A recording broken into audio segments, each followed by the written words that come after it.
හොඳයි පින්වතුනි සාදුකාරයක් දෙන්න.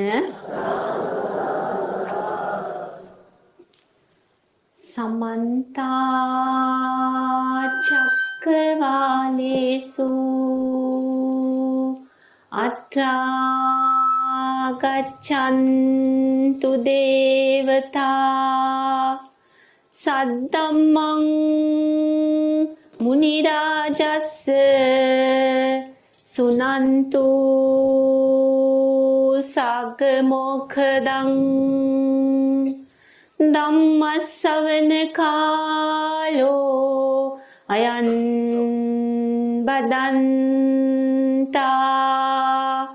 ධම්මස්සවන කාලෝ අයං බදන්තා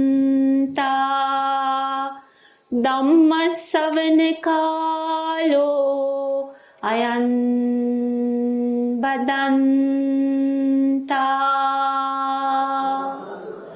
නමෝ තස්ස භගවතෝ අරහතෝ සම්මා සම්බුද්දස්ස නමෝ තස්ස භගවතෝ අරහතෝ සම්මා සම්බුද්දස්ස නමෝ තස්ස භගවතෝ අරහතෝ සම්මා සම්බුද්දස්ස.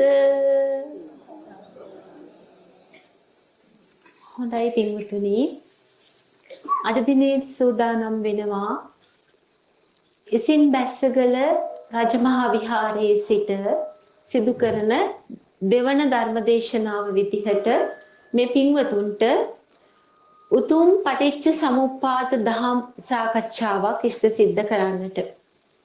පින්වතුනි, හැමදාම කියනවා වගේ දහම ශ්‍රවණය කරනවා කියලා කියන්නේ පුද්ගලයේ සත්වයේ මේ සංසාර ගමනට මෙරි මෙරි ඉපදී යන මේ සසර ගමනට බද්ධ වෙවි පැලවි යන්න හේතු වෙන ධර්මතාවය දකිනවා කියන එකයි. එහෙනම් ඔබ දහම ශ්‍රවණය කරනවා කියලා කියන්නේ මිහිපිට අද මේ මොහොතේ මිනිස්සෙක් වෙලා මනුස්ස තලයක උප්පත්තිය ලබා ඉන්න ඔබ තුල ක්‍රියාත්මක වෙන ලෝකය තුලින් මෙතුවක් සසර පුරා පැලවි ආපු ඒ ගමන සිද්ධ වුණේ කොහොමද? ඉස්සරහට සිද්ධ වෙනවා නම් සිද්ධ වෙන්නේ කොහොමද? මේ සංසාර චක්‍රයෙන් මිදි නිදහස් වෙන ධර්මතාවය දැක ගන්නට නම් තමන් තුළ යම් පරිශ්‍රණයක නිරත වෙලා තමන් පරීක්ෂකයෙක් වෙලා තමන් තුලින්ම අත්දැක ගත යුතු පටිච්ච සමුප්පාද ධර්මතාවයක් තියෙනවා පින්වතුනි. ඒ ධර්මතාවය බුද්ධෝත්පාද කාලයක ලෝතුරා බුදු පියාණන් වහන්සේ මේ හෙළබිමේ පහළ වෙලා උන්වහන්සේ ඒ උතුම් පටිච්ච සමුප්පාද ධර්මතාවය තමන් වහන්සේ විසින් අත්දැක ගත්තා. එදා ජම්බුද්වීපයේ තිබුණු සියලුම ආගමික ක්‍රම අත්හදා බලලා යාග හෝම පුද පූජා ආදී නොයෙකුත් දර්ශන තිබිච්ච ඒවා අත්හදා බලලා නොයෙකුත් භාවනා ක්‍රම උන්වහන්සේ විසින් අත්හදා බලලා සත්‍යයකට පුද්ගලයෙකුට මේ සංසාර ගමනේ නිවීමක් මිදීමක් සැනසීමක් තියනවාද කියන එක දකින්නට උන්වහන්සේ පාරක් මාර්ගයක් හෙව්වා. එතකොට ඒ පාර මාර්ගය ඒ හොයපු එක උන්වහන්සේ කල්පනා කරන්නට ඕනි පින්වතුනි. ඒ යන මාර්ගය කොහොමද සත්‍යයක් සසරට බද්ධ වෙන්නේ කියන එක හිතන්නට මේ පින්වතුන්ට කැමැත්තක් උවමනාවක් මේ පරිශ්‍රණයට අවතීර්ණ වන්නට පරිසරයක් සකස් වෙන්නට ඕන. ඒක කෙනෙක්ට ලොකු පුණ්‍ය ශක්තියක් තිබුණොත් වෙන දෙයක්. ඒ නිසාමයි සිදුහත් කුමාරයා සතර පෙර නිමිති දැක්කේ. කවදාවත් මහල්ලෙක් ලෙඩෙක් මලමිනියක් දැකපු නැති සිදුහත් කුමාරයා ජීවිතේ පළවෙනි වතාවට මහල්ලෙක් දකින්නකොට අනේ මටත් මෙහෙම වෙනව නේද කවදා හරි මලමිනියක් දකින්නකොට මටත් මෙහෙම වෙනව නේද? ලෙඩෙක් දකින්නකොට මටත් මෙහෙම වෙනව නේද? එහෙනම් අපි මේ ලස්සනට පීරගෙන ඉන්න කොණ්ඩේ හදාගෙන ඉන්න මේ හැම මේ දත් ටික මේව රැලි වැටිලා මේ පොළවට පස්සේ යනවා. මේ විදිහට සසරක් පුරා යන මේ ගමනක් තියෙනවා කියන එක ඔන්න හිතන්න කල්පනා කරන්න ගත්තා. උන්වහන්සේ පෙර සසර පුරාවට ඒ පරිශ්‍රණයේ නියත වෙලා ලැබපු අත්දැකීම් මතයි නැවතත් මේ જાතියේ පරිශ්‍රණයට අවතීර්ණ වුණේ. එතකොට පින්වතුනි මේ පින්වතුනුත් මේ අද මේ ස්ථානෙට රැස් වෙලා ඉන්නේ මෙතුවක් කල්ලා මේ සසර ගමනේ ඔබ කොයි තරම්නම් කරජකායවල් හදන්නේ නැද්ද?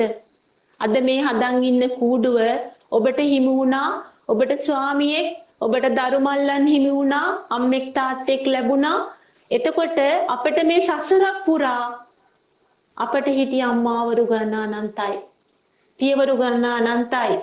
ඔබේ කුසින් බිහි කරපු දරුවෝ ගණන අනන්තයි. එහෙනම් පින්වතුනි ඔබට ස්වාමියෝ වෙච්ච ස්වාමි පුරුෂයෝ ගණන අනන්තයි. ඔබට භාර්යාවෝ වෙච්ච භාර්යාවෝ ගණන අනන්තයි. එතුවක් පුරා මේ සසර ගමනේ මැරි මැරි ඉපදී ආවා නම් පින්වතුනි ඔබ අද කල්පනා කරන්නට ඕනේ තවත් කූඩු හදා මේ සසර ගමන පුරාවට ඔබ යනවාද?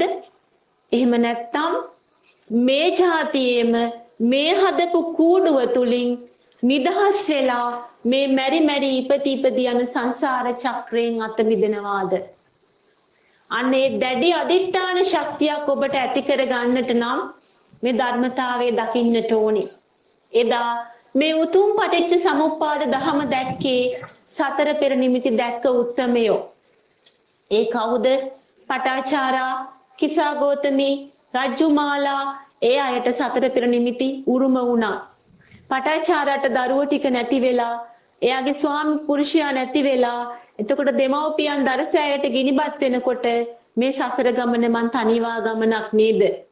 නැවත මම යනවනම් යන්නේ තනියම නේද? తాවකාලිකව මේ හෙළබිමේ ඔබ ගත කරපු අවුරුදු 20 40 තුල මේ මෑත කාලේ ඔබට පවුලක් හිටියා. හැබැයි ඒ පවුල తాවකාලිකයි. එතකොට ඔබ ඒ පවුල තුල අද 4 දෙනෙක් ඉන්නවා. හෙට 3 දෙනෙක් වෙනවා. කවුද ඉස්සර වෙන්නේ කියන එක අපි දන්නේ නැහැ. අපි ධර්මතාවයෙන් කියනවා වයසට ගිය අම්මා තමයි මුලින්ම නැති වෙන්නේ කියලා. අපිට ඒක එහෙමයි කියලා කියන්න බෑ. අපි 4 දෙනෙක් 5 දෙනෙක් 6 දෙනෙක් ඉන්න පවුල හෙට 5 දෙනෙක් 3 දෙනෙක් දෙකකට අඩු වෙලා එහෙම පවුලක් කියන එක නැති වෙලා යනවා.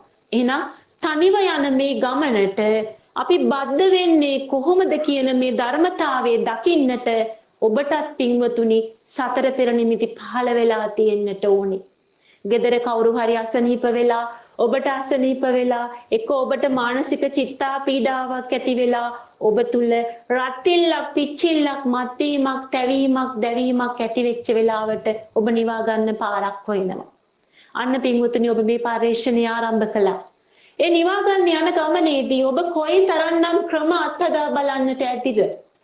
එක එක විදිහේ යාග හෝම පුද පූජා කරන්නට ඇති, බෝධි පූජා කරන්නට ඇති.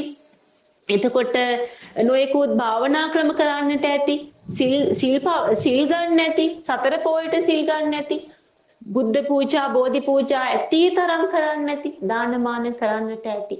ඒ හැම තැනකම ඔබ හෙව්වේ නිවීමක්, මිදීමක්, සැනසීමක්. හැබැයි සසර ගමනේ පැලවි යන ධර්මතාවයේ දකින්නට පුළුවන් වෙන්නේ මේ ගිනි ගන්නා ලෝකය තුලින්මයි.